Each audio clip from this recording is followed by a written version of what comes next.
تاریخ کی دنیا کے معزز خواتین و حضرات، السلام علیکم۔ ناظرین، آج کا ہمارا موضوع ہے حاتم طائی کی موت۔ ایک قوم نے حاتم طائی کے قبیلے طے پر حملہ کر دیا۔ حاتم نے اپنے گھوڑے پر سوار ہوا، اپنا نیزہ سنبھالا، اپنے قبیلے اور خاندان میں لڑائی کے لیے ندا کی، پھر حملہ آوروں سے مقابلہ کر کے انہیں شکست دوچار کیا اور ان کا پیچھا کرنے لگا۔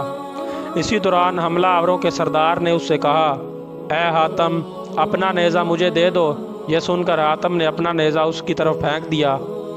اس پر حاتم سے کہا گیا کہ آپ نے اپنی جان کو ہلاکت پر پیش کر دیا، اگر وہ پلٹ کر حملہ کرتا تو آپ کو قتل کر دیتا۔ حاتم نے جواب دیا، میں بھی اس بات کو جانتا ہوں، لیکن جو کہے مجھے دے دو تو اس کا کیا جواب ہے۔ جب حاتم طائی مر گیا تو اس کے قبیلے طے پر اس کی موت بہت گراں گزری۔ حاتم کے بھائی نے دعویٰ کیا کہ وہ اس کا جانشین ہے۔ اس پر اس کی ماں نے کہا، ہرگز نہیں، اللہ کی قسم، تم دونوں کے اخلاق میں بہت فرق ہے۔ جب میں نے حاتم کو جنا تو اس 7 دن تک اس کی یہ حالت تھی کہ جب تک میں اپنے ایک پستان سے پڑوس کے ایک بچے کو دودھ نہ پلاتی تب تک حاتم بھی دودھ نہ پیتا تھا۔ جب کہ تم ایک پستان سے دودھ پیتے تھے اور دوسرے پر ہاتھ رکھ لیتے تھے، تم اس کے وارث کیسے ہو سکتے ہو؟ شاعر کہتا ہے، جب تک حاتم طائی زندہ ہے سخاوت بھی زندہ رہے گی، جب وہ مر گیا تو پھر سخاوت پر ماتم کیا جائے گا۔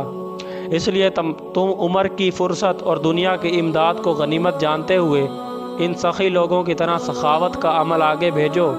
ان کی طرح تمہارا بھی ذکر خیر ہوگا اور ان کی طرح قیامت کے دن کے لیے ذخیرہ جمع کر لو۔ اس بات کو جان لو کہ جو کھا لیا وہ بدن کے لیے ہے، جو دے دیا وہ آخرت کے لیے، اور جو پیچھے چھوڑ دیا وہ دشمن کے لیے ہے۔ اب تم ان تینوں میں سے جسے چاہو اختیار کر لو۔